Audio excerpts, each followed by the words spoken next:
Oke, Bismillahirrahmanirrahim. Assalamualaikum warahmatullahi wabarakatuh. I'm Suhardi from PBI.B, and in this video I will explain about the relation between discourse analysis and English language teaching. To understand this topic, we need to learn about the first is the concept of English language teaching, and the second is the relationship between discourse analysis and ELT.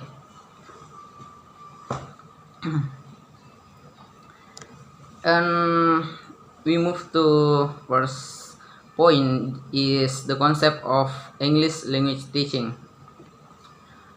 To understand the definition of teaching, Paul Hirsch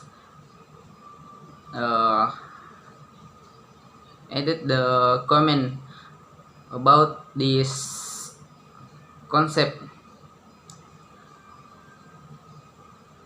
Paul Hirsch say, being clear about what teaching is matters vitally, because how teacher understand teaching very much affect what they actually do in the classroom. So we have a question: what is teaching? There is two ways at least can be used to know the definition of teaching. The first is virtual way. This method relates to rectifying definition from a computer store definitions, particularly through a network. This method entails using definition from internet dictionaries. And the secondly is ritual way. This is method of learning definition by seeing a teaching act that consists of a set of actions that are routinely repeated in the classroom. Using this method entails first of observing what teachers do in the classroom, then identifying the tasks and activities for performance, and then creating an interpretation of the duties and activities to vividly express the meaning of teaching. Things we can learn from the definition.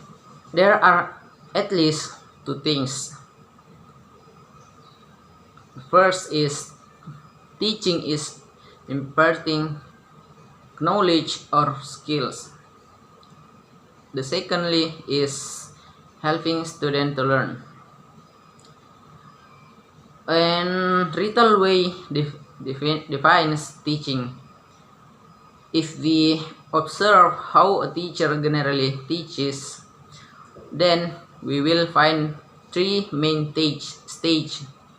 The first is pre-teaching, or we can say planning. The second is while teaching or implementing, and the last is post-teaching or evaluating. So the next question is, what is pre-teaching?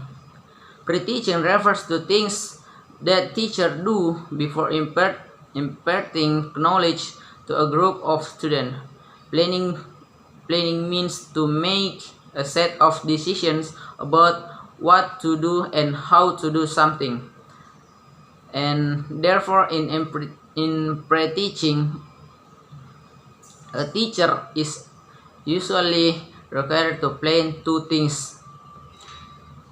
That is planning for what to teach or teaching materials, and planning for how to teach or teaching methods. So we can move to next question: what teacher should do in pre-teaching?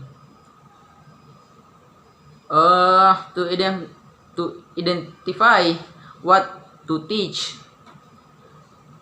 the instructor 6. To decide the type of teaching materials that will be used in the classroom or order to success in identifying what to teach.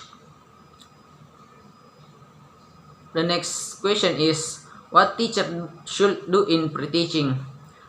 Knowing how to teach denotes the process of determining the most successful way for teaching pre-existing materials. The identification of students' learning styles and preference is used to determine the types of approach, activities, and procedure that are employed in the classroom. What is while teaching? While teaching, the teacher primary goal is the impart knowledge or skill to the learners through explicit instruction by referring to items in the lesson plans such as time allotment, teaching activities or teaching methodology. There is starting a lesson, presenting a lesson, and ending the lesson. Supplementary materials. There is textbooks, handouts, and extra class work. So, what is teaching method? Teaching method is then defined as the principle used for instruction which may cover decision on the teacher why in giving lessons, how to encourage students' participation in the classroom activities, and how to select and use teaching instruments. The next question is, what is post-teaching? Post-teaching refers to things that teachers do after doing the process of imparting knowledge to a group of students. Knowing the facts, what is teaching then? Teaching is then defined as the process of imparting knowledge or skill to a group of students by applying three main stages. There is planning the teaching, giving instruction in teaching, and evaluating the teaching outcomes. And finally, what is language teaching? What is English language teaching?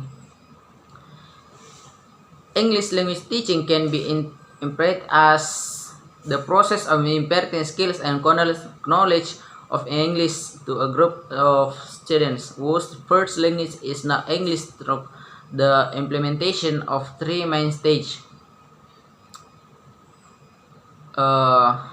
There is pre-teaching or planning, while teaching or giving instruction, as well